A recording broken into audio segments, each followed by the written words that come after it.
guys! Welcome back again to my YouTube channel. So magbe-breakfast na tayo. Nagluto ako ng yung bundak ba yun na Korean noodles. Yan. Para siyang yung carbonara, yung kulay pink guys, yung mahalang. Ayaw kasi ni Marvin kasi mahalang. Hindi siya mahilig masyado. Last na nga to eh. Ang sarap pala nito. Na-addict ako. Tapos nilabon ako ng egg. Ayan.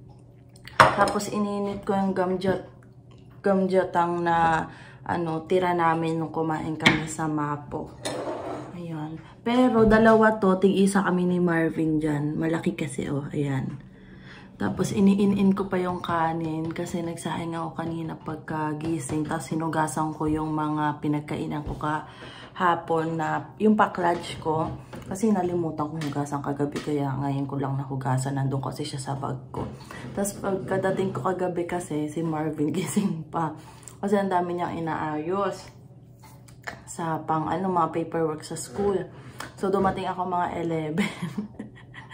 sabi ko malapit na ako umuwi mga 9. Sabi niya tutulog na daw siya. Tapos na daw siya dun sa iba niyang ginagawa. Antok na din daw siya. Tapos maagap yung alis. Hindi ko naman alam na 6:30 pala siya alis. Before 6:30 guys. Kasi alam ko 8:30 pasok niya eh.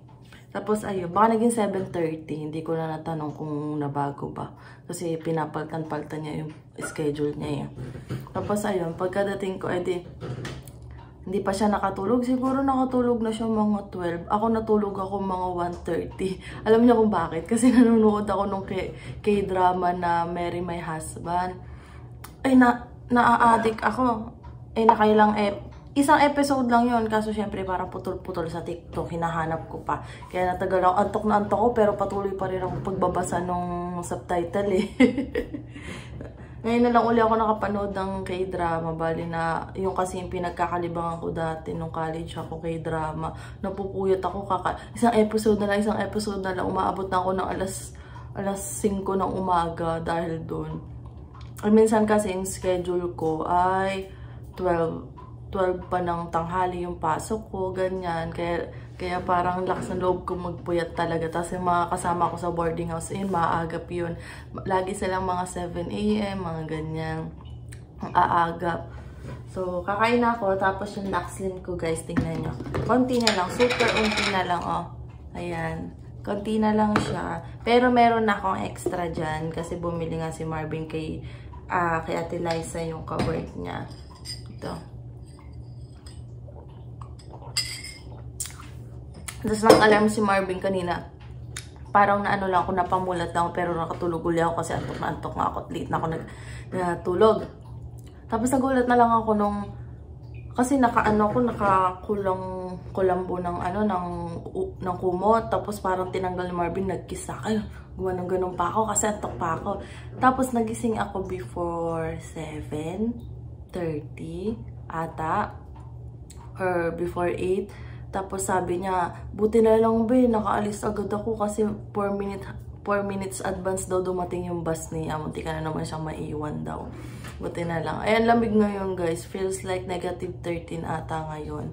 Super lamig din. Kaya mamaya balot na naman tayo. Kakain muna ako guys. Kasi okay na yung kanin ko. Guys, nilagyan ko siya ng cheese. Hindi na siya ganun sobrang halang pala. Kasi mga nakikita ko sa TikTok, nilalagyan nila ng gatas, ng cheese. Tapos ano pa ba? Ayun lang ata. Kaso wala kaming gatas, kaya cheese lang yung nilagay ko. Sarap. Papabili ulit akong ganito kay Marvin pag nag-grocery kami. Kaso kaka-grocery lang namin, kaya next month na ulit.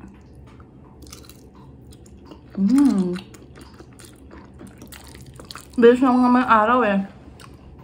Tama, patapos na naman ng January. Grabe no. Parang kakapasok lang ng January, patapos na naman. Kasi 20 na ngayong Sabado eh. Pasok na ulit tayo guys. Nag-snow pala kanina. Let's go. May 10 minutes pa bago dumating yung bus ko. Hala. May pumapatak-patak ng mga snow guys. Bilisan na natin, baka mamaya biglang nandyan na naman yung bus. Nag-ano pala ako, nag-foundation pala ako, guys. Foundation na may SPF, ano, para may sunscreen na din. Lumalakas na yung bagsak ng snow. Buti na lang nakano tayo. Cover na cover. Kaso nga, medyo madulas na naman. Kaya dahan-dahan lang tayo, guys. Ayan, guys, naalala nyo to. Nung tuwan-tuwa ako kasi ang ganda ng mga ano, ng mga dahon. Nung summer. Mabilis lang yan. Mabilis lang tong winter. Mga April, May. Yan, spring na ulit. Bilis lang, patapos ng January eh. Mamadali, no? Ay, ayan yung mga ano. Dito kumakapal na yung ano dito, snow dito sa daan na to. Ay, buti wala pa yung bus ko, guys. Maabutan natin. Tingnan nyo yan, for yung mga snow. Okay, let's go. Dito na yung bus ko, guys. Grabe, ang lamig, ang sakit sa ulo. Hindi ko na nga binasa yung buhok ko eh. Pasok na tayo. Ang dami nang sakay ngayon ng bus eh. Dati konti lang sumasakay dito, ngayon ang dami na. Ala, bumagsak na. Ang hangin. Diba, bagsakan na naman ng snow.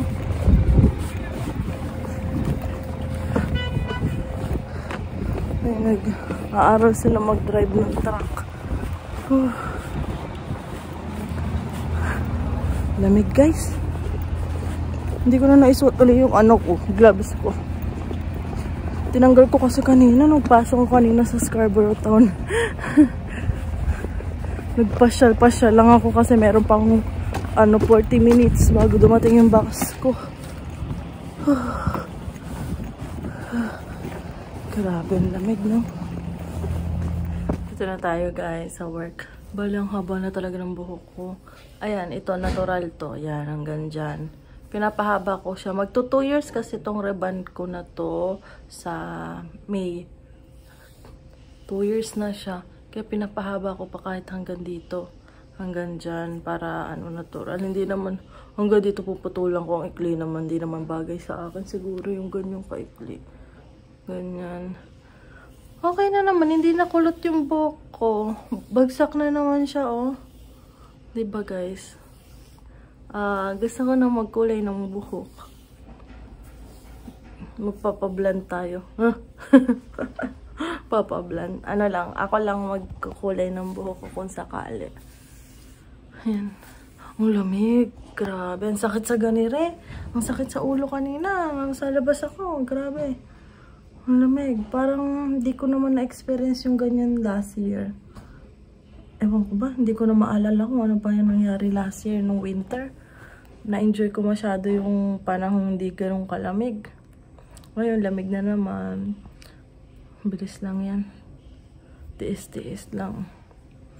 Ang bilis no? Bilis ng araw. Magti 3 months na ako dito, guys. Dito sa trabaho ko. Tapos yan, nakakatuwa. Halos lahat na dito eh, puro regular na sila. Yung mga galing agency. Ako na lang, sa pang umaga, pang gabi, panghapon, ako na lang yung di regular, guys. Nag-iisa. Tapos ngayon, parang dun sa ship namin, may magre-retired na nga daw. Sabi, oh, kakalungkot naman. May magre-retired na. So, kapag may nag-retired daw, mayroon silang ire-regular. Ganun daw ang ginagawa nila. Ay, ako naman hindi ko na masyado iniisip. Basta tatrabaho na lang ako. Sabi sa akin nung super ko, kung saan ka i-assign ng manager natin, oo ka lang, huwag kang hindi. Sabihin mo, willing kang matuto sa lahat ng machine. Kapag merong, huwag daw akong hindi. Oo lang ng oo, sabi niya sa akin. Sige na, guys, mamaya lang ulit. Babalik. Magtatrabaho na tayo. Para mabilis ako matapos. Oh, mabilis na taas. Mag-iipit pa ako. Kasi maglalagay pa ako ng ano natin, hairnet. Naantok ako, grabe. Grabe kasi kaadikan ko na naman sa K-drama eh. Kung si Marvin walang pasok, kasama ko yung panunood ng K-drama. Doon kami sa TV manunood. Eh kaso maagap yung pasok niya. Ay mamaya manunood kami ng Rewind kasi ang pasok ni Marvin bukas 12:30 pa guys. Panoodin namin magkasama yung Rewind. Tingnan natin kung iiyak si Marvin. Hindi kasi yun umiiyak sa mga palabas. Tsaka sa buong ano namin, isang beses pa lang kami sisini ni Marvin.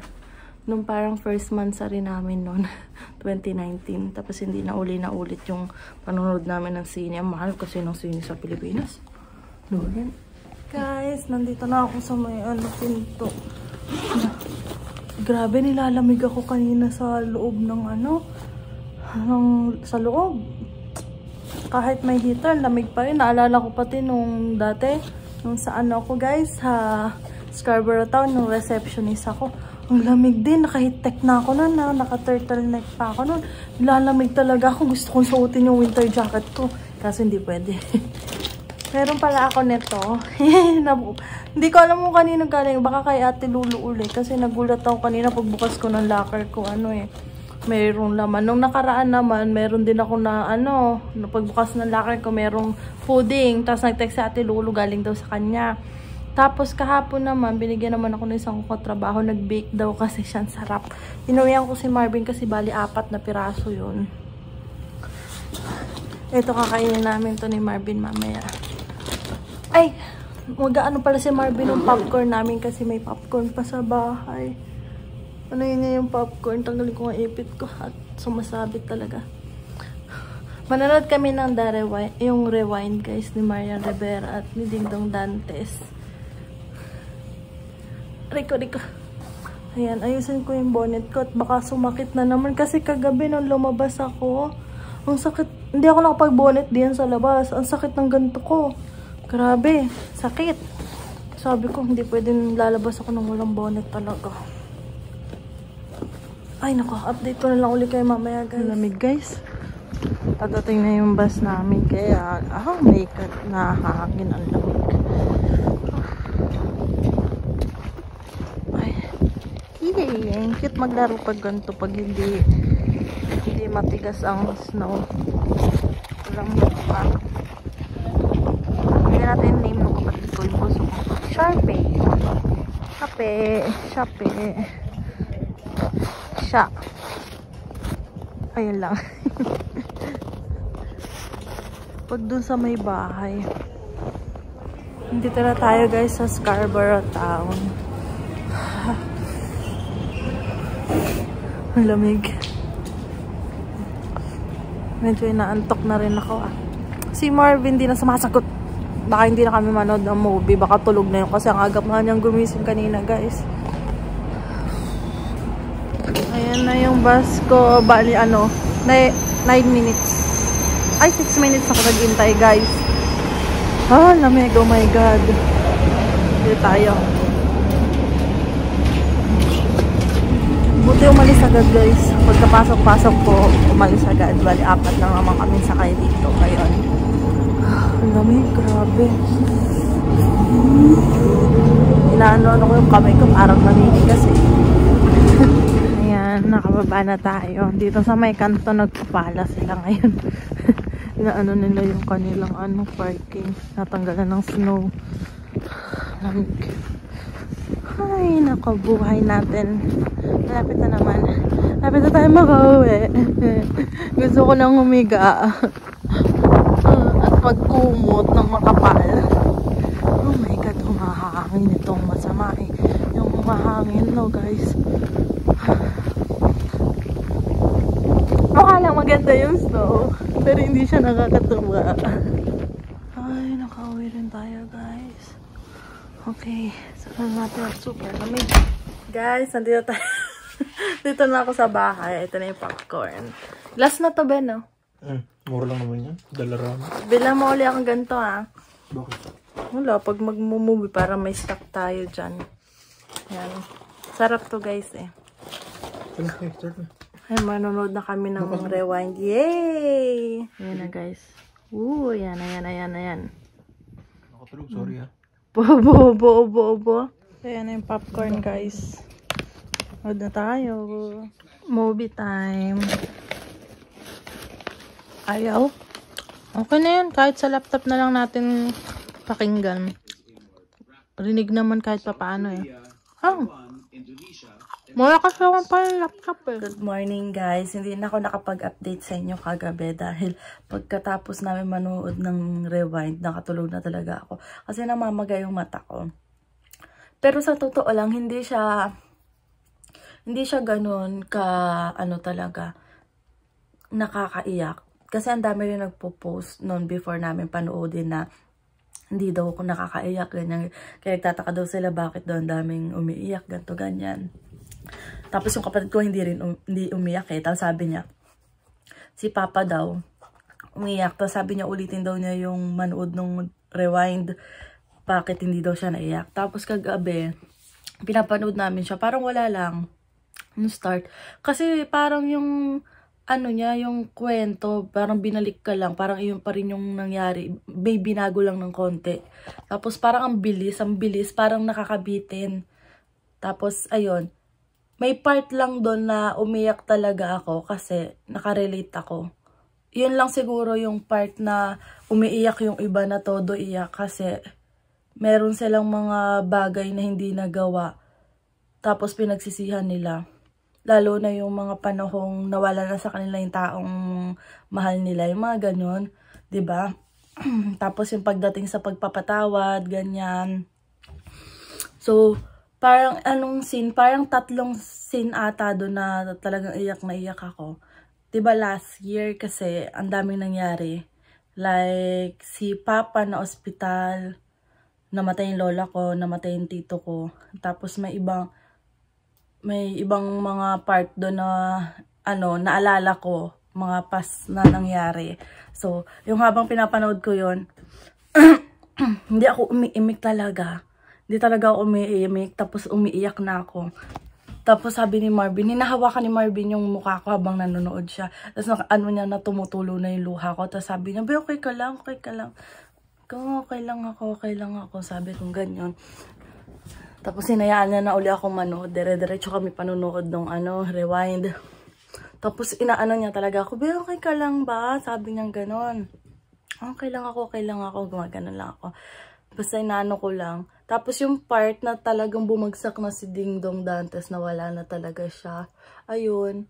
Bali, doon ako iyak na iyak. Kasi syempre, parang ang dating kasi na heart attack eh.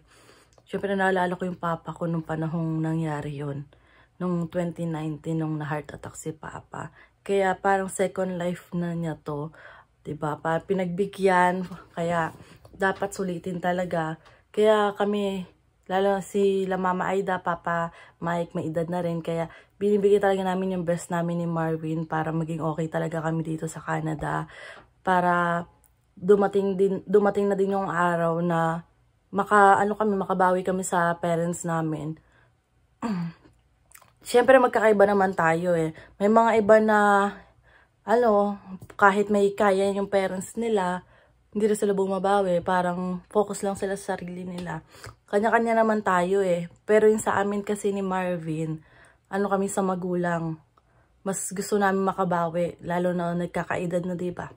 Kaya ayun. Kaya inaano namin ni Marvin, sana dumating na yung araw na ganito, na madala natin sila dito, mapasyal natin sila, may bakasyon natin sila sa ganito, ganyan. Yung ganun ba? Sarap ba sa feeling na kahit may pamilyado na kami, nagagawan pa rin namin yung kahit papaano yung makabawi sa parents namin, magka-time sa parents namin, yung mga ganyan. Tapos kasama din mga kapatid namin. Syempre, hindi mawawala sa plano namin yung pamilya lagi namin. Lalo na yung magulang namin. Kasi, dahil sa kanila, nandito kami sa mundong to, diba? Kaya sila talaga yung pinaka-dahilan. Tsaka, isa din sa dahilan kung bakit mas gusto namin gawanda yung buhay namin ni Marvin. Kasi wala pa naman kaming anak. E di, mag-focus muna kami sa parents namin. May bigyan namin mga needs nila. Ay hindi naman needs. Parang, may kahit konting maibigay kami para lamang makapag-enjoy sila. Kasi, alam namin parehas ni Marvin kung paano yung sakripisyo sa amin ng magulang namin. Para makapagtapos kami, mga ganyan. Parang mas tinutukan nila yung pangarap namin kaysa sa pangarap nila mula nung dumating kami sa buhay nila. Diba ganun? Eh, syempre, may iba-iba naman tayo. May iba naman na, wala na, ano na lang, life na lang nilang iniintindi nila. Kaya hindi nyo rin kami masisisi. Kasi hindi lang naman kami yung ganito sa pamilya. Madami yung pamilya, mga anak na mas bumabawi sa magulang.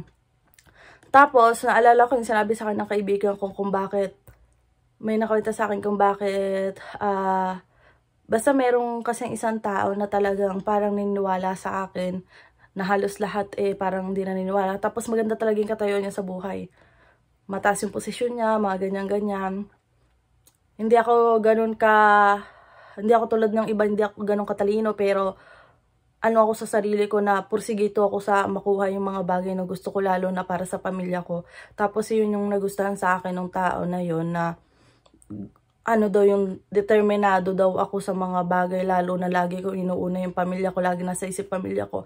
Ganun din daw siya, kaya nga daw siya umangat sa buhay dahil lagi niyang kasama sa pangarap niya yung pamilya na. Tapos si Kong TV, kaya lalo siyang gumagandang buhay kasi hindi lang niya hinahayaan na siya lang yung umangat. Pati yung mga kapatid niya, kaibigan, gusto niya umaangat din, sabay silang umaangat.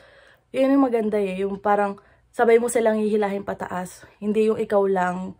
Hindi ka magiging sa gahaman ba.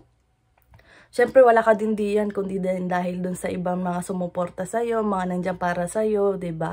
Kaya malaking rin. Tapos naalala ko naman itong mga basher ko. Siyempre may time talaga, may time. Ganito talaga yung boses ko na may OA na kung OA, pero ganito talaga, hindi ko mababago. Pag binago ko ba to, may kikita ba ako sa, may kikitain ba ako dyan? Wala naman Tapos, ang ko din dati, syempre dati nagpapadala ako sa mga basher ko. Kung lagi ako magpapadala, walang mangyayari sa akin. Ang dami kong mga vlogger na pinapanood na dahil sa mga basher nila, nakabili sila ng ganito, nakapagbigay sila ng ganito sa mga ibang tao. Oo nga bakit ko sila intindihin? Pag tinigil ko yung pagbablog ko, wala na akong kikitain. Hindi na ako makakatulong sa iba. Kasi, sa padami ng basher natin, padami ng mga comment, nanonood, mas nagkaka-income tayo. Ako yung kumikita. Yung mga basher natin, hindi sila kumikita sa pambabash natin. So, pag patuloy sila nanonood sa akin, pumapasok yung income, mas madami tayong matutulungan. Kasi nagdo-donate kami sa mga ibang schools. Hindi ko naman inaano pero nabanggit ko yung isang beses sa vlog ko. Nagdo-donate kami pero hindi ko na masyadong sinasabi yung about sa mga donate. Pero sobrang thankful ako sa mga supporters namin, sa mga nanonood sa amin. Kasi dahil sa inyo, yun, nakapag-donate kami sa mga school, lalo na sa mga batang nangangailangan. At pag mas lumaki pa talaga yung sa YouTube channel namin, gusto namin mas madami ang mabigyan talaga. Dadating din yan. Dadating din yung araw na yan. Kaya inaano ko ngayon kay Marvin. Kasi may ako, pero hindi pa hinintay ko lang na maging sigurado na talaga siya ako i-share sa inyo yung magandang balita. Pero nakakaano na kasi ako parang kinakausap na ako about sa mga ganito ganyan. Pag dumating din yon, kahit papaano makapag-share ako ng blessing sa ibang tao. Pag dumating na yung time na yon, kahit papaano, diba? So, ayun guys. Basta sulitin lang natin yung oras na kasama natin yung mga taong mahal natin sa buhay kasi hindi natin alam kung anong mga pwedeng mangyari everyday. Kasi possible na, yun, bigla ka na lang mawala, hindi mo alam. Kasi ang dami nangyayari kada araw Yung mga aksidente, diba? Tapos yung mga gusto mong gawin mo na. Kaysa pagsisihan mo sa huli yung mga bagay na dapat pala ginawa ko na to, dapat pala tinanggap ko na tong ganto ganyan. Lalo na yung mga yung mga halimbawa may trabaho ko na dito. Dahil pagod ka dun sa trabaho mo, nakakapagod yung trabaho niyan, mas pinili mo yung madaling trabaho at mataas na posisyon. Tapos hindi naman pala tatagal. Di doon ka na lang sa full time, magtiis ka na lang muna. Lalo na nandito tayo sa Canada. Kailangan talaga natin ng kasi ang daming tao na mapili talaga sa mga trabaho. Pagdating sa trabaho, lalo na kung maganda ang trabaho mo sa Pilipinas. Pero syempre, nasa ibang bansa ka, bago ka pa lang.